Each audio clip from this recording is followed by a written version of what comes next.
Hey YouTube, I'm Lucky, and today I'm going to bring you a video where I'm going to talk about the sentiment that Stasis has ruined the Crucible. Now, let it be said, at the time I'm making this video, Stasis has just received a pretty decent nerf. They tried to adjust a lot of the values and bring them down significantly, and the gameplay you're watching in the background is the most OP Stasis build that you can possibly use, because I wanted to try to abuse the abilities as much as possible to sort of demonstrate how strong Stasis is post-nerf. So I'm using the Claws of Hamakara exotic with the Warlock Shadebinder, and I have 100 strength, so I'm getting melees back like crazy. So let's start from the beginning. Stasis abilities are very strong, much stronger than all previous Guardian abilities, but they pretty much have to be if you think about it conceptually. If the new Stasis abilities weren't as good as the old abilities, imagine how shitty this entire DLC would be. Imagine how unplayable it would be to have this Stasis subclass go out, and it's just, nothing is as good as the old stuff. Well of Radiance is the best, Fist of Havoc Striker is the best, so on and so forth. All of the stuff that ruled the Crucible beforehand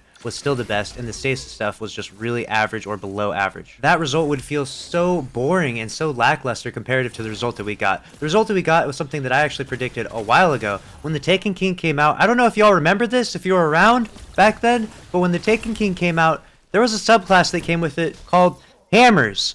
And when the Hammers came out, they were insane. They lasted forever, and one hammer throw was like the equivalent of a fucking Nova Bomb, and you could throw like 7 of them. That shit was OP, and that shit ruled the Crucible for a while, and it was a really big plague and a really big problem. But it gave the Destiny community a very funny memory. When you hear the sound of a hammer pop, when you hear that distinctive noise of a hammer, you knew shit was about to go down when you were playing Crucible in the Taken King era. And that same sense of utter fear came from Stasis from this first week inside Beyond Light. And you might not have liked it. It might have drove you absolutely insane, getting frozen so much, breaking out from being frozen and being so hurt over and over again. It was a bit of a pain considering how repetitive it was to just get frozen over and over again. The abilities freeze you, the melees freeze you, the supers freeze you. It's just like, I'm frozen over and over again. It definitely got old fast. But this brings me back to a key point that I bring up time and time again, which is that Bungie has a very different and wild vision for Crucible with inside Destiny 2, and it's not like your usual PvP games. Usually PvP games have like a competitive playlist and a casual playlist and ranked playlist and a variety of other playlists, and they even try to progressively get more competitive with time as the skill ceilings raise and as the game pushes towards esports in general. But Destiny 2 has never made any effort really at all towards esports, and they're definitely not going that direction, especially as they push more towards the MMO direction. And so I just think it's fundamentally important to understand that Bungie is in no way trying to balance the Crucible like you will see in other PvP games. They distinctly want their Crucible experience to be different from other PvP games, and they genuinely just want it to be more casual. That's the gist I get from it, at least. Recently, they even took out all of the skill-based matchmaking from the playlist, which was an absolutely crazy move considering that almost every game out there that has PvP now has skill-based matchmaking to try to protect the newer players from the veteran players, so that way they don't just get absolutely stomped.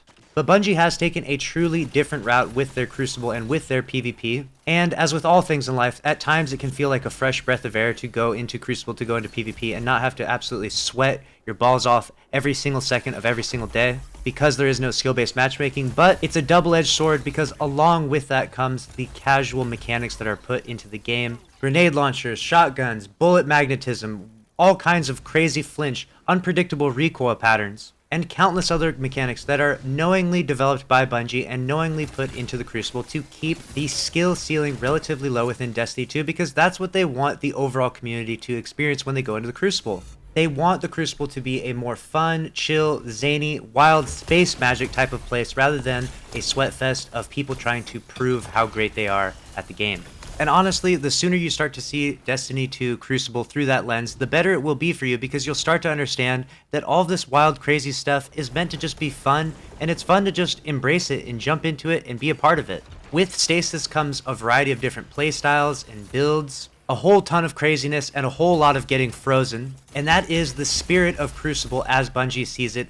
Wild, crazy space magic, and that's truly what it always has been, and that's what it will always be for the remainder of Destiny 2's life. So to answer the question, has Stasis ruined the Crucible? No, because the Crucible was never fixed in the first place. It's always been wild, crazy space magic. And it always will be. Let me know your thoughts on this video in the comment section below. I'll be reading the comments. Make sure to subscribe if you enjoyed the video, and I'll see you in the next one. Later.